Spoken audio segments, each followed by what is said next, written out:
ইউনূস আলাইহিস সালাম মাছের পেটে বসে চিৎকার মেরেছিলেন, লা ইলাহা ইল্লা আনতা সুবহানাকা ইন্নী কুনতু মিনাজ জালিমিন।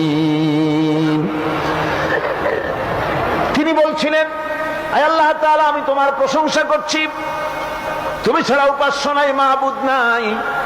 আমি তোমার পবিত্রতা ঘোষণা করছি, আমি তো জালিমদের অন্তর্ভুক্ত হয়ে গেছি। বাস এতটুকুন কথাই বলেছেন। আল্লাহ পাক বলছেন, ইউনূসের ডাক তো কেউ শোনে নাই।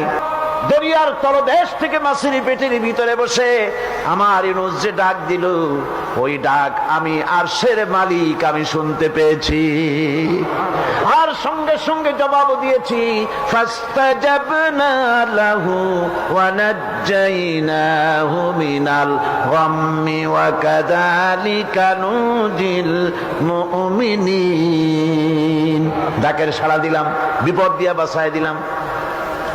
শুধু ইউনূসের নাম, আল্লাহ পাক এ জায়গায় আবার ওয়াদা করলেন, দুনিয়ার যত মুমিন বান্দা আছে তারা যদি কখনো বিপদে পড়ে যায় আর আমারে যদি ডাকে, আমি এইরকম করে বিপদ থেকে বাঁচাইয়া দেব।